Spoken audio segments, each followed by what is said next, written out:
Hello. Here we are with another video. And we are going through the viral trend of rappers becoming snitches. So, this man explains that Lil Durk has a snitch problem. He has a rat problem where his close friends have started to rat on him. But we all remember when Snitch, I was going to call him Snitch 9, 6ix9ine, was called a rat. Remember those days? And now we live in a world where we're starting to find out that the majority of rappers are rats. Let's see what this guy has to say about it. Let me explain. Now, it's your boy Crazy Boy LA, and I was just like having some thoughts and just thinking to myself, why do we still think that gang banging is kind of the cool thing, right? As you can see, 6ix9ine has been talking about this for length and low-key somewhat kind of years that gang banging ain't it. He is a self-proclaimed snitch, and now he is talking about he don't regret anything that he's done because he is able to live with his family. He's able to still have a career, all because he snitched on somebody that said that he was down with the gang and stuff like that, but then kidnapped him and messed with his baby mama.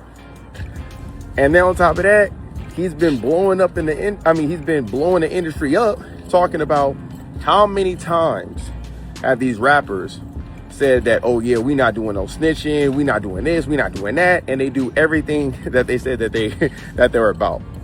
We got only two real niggas right now in the industry, and that's Pooh Shiesty and Lil Durk, and them niggas is locked up, and they locked up, real niggas, but also having people snitch on them. But at least they keeping it solid, right? It's retarded. 6ix9ine was right. There's no reason to even be gang banging no more. That shit is not cool. Like, it's kind of just retarded. And on top of that, there's no need to even do it because at this point, the streamers are the cool guys now. See, gang banging used to be a thing where it used to be like super cool because people needed to be a part of something that was bigger than them, right? Something that was more cultured. And obviously in LA, with us being a very gang affiliate, starting gang stuff like that, everybody wanted to be a part of it. So they can be something that's bigger than them. Now there's no need for that because all the gangbangers, they podcasters, snitching on their homies. Like, there's no need for it. You might as well become a streamer. The biggest, the biggest gangbangers are the big streamers at this point, right? We got the Fig on Newtons. We got the No Jumper podcast where every gangbanger go in there and snitch on their homies or tell hood stories to get them and their homies in indictments. Come on, how much more evidence do you need? Like I said, 6ix9ine was right, gang. 6ix9ine was right. We got to give it up. We got to give it up and give credit when credit is due. 6ix9ine was right. So that's my thoughts on it. I think that this whole gang banging stuff needs to stop unless you're trying to get into a big ass indictment like Big U and them. You trying to get locked up like Lil Durk and Pooh Shiesty. Well, that much is all true. The thing about 6ix9ine, call him Snitch 9. The thing about 6ix9ine, he was never really that great of a rapper. Let's be real, he was never really about the rap. It was the music videos and his personality. And that's why he was able to transition to streaming. Even he knew himself. He said the video's gonna be fire, the music's gonna be garbage. You know, that was out of his own mouth. So he was never really the most lyrically blessed rapper.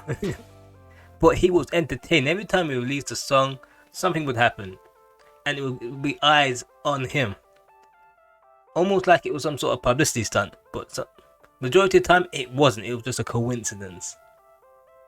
But that's how 6ix9ine was doing his thing back then. Now everything's gone to streaming, and he's kind of transitioned into where he was a rapper now to streaming, kind of like Blueface. The music isn't really bringing in the money these days. They're starting to realize now streamers are the real guys bringing in the money. I remember the rappers used to laugh at people like academics back in the day. They're like, ah, that guy's a nerd. He's sitting down in his mama's basement all the time, making videos. He's a nerd. And look at it now, man. He has the cards. He holds all the power. Those guys that was the streamers, people looking down at them. Now look what's happening. People looking at them like they're the cool guys. Crazy how things have turned now. You got the rappers, they're in prison, the streamers, they're making all the money. 6ix9ine as a person, when he first snitched, the industry was against him. No one wanted to work with him. And that was bad because, you know, when you come to actually releasing music, you actually need collaborations. But then you start to see other indictments come out about rappers, and you start to realize that all of these guys are snitches. They're all rats. But you just never knew about it. Now that the internet's out there, we're starting to see these guys openly on podcasts like No Jumper openly snitch on themselves. It's unbelievable. Some of the stuff I was sitting down there, like someone like Keefy D, he's on the Vlad TV interview, and he's talking himself into a prison cell. That's why he's where he is now. Because he was on the podcast talking. He even had the audacity to have a ghost-written book. The audacity to try and cash in. It's greed and fame that gets these guys in prison. If you just want a little bit of money and you're fine with it, all good.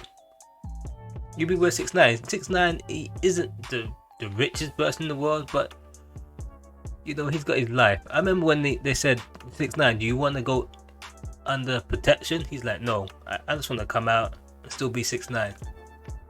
I thought, so this guy crazy, because like the way people were talking, like he was gonna erase all these tattoos, change his facial features and go and live undercover somewhere. But he just wasn't having it. And you know, I felt like this guy, he must be crazy because everyone know what he looks like. But apart from a couple of incidents here and there, ain't nobody wanted to kill 6ix9ine. You know, because they might as well kill themselves, because they rats and they know someone else that's ratted. So he ain't the only rat in hip hop.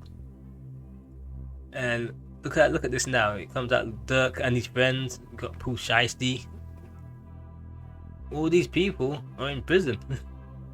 And 6ix9ine now, he's out there living his life.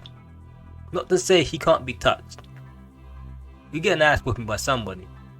Don't like him, but I don't think anyone out there is ever gonna be the one to put their hands up and say, we're gonna kill 6ix9ine because he's a rat. If that happens, man, then we're in a world of hurt. But from what I can see, there's too many rats in hip hop right now for them to be after 6ix9ine alone. Anyway, like, subscribe, and I'm out.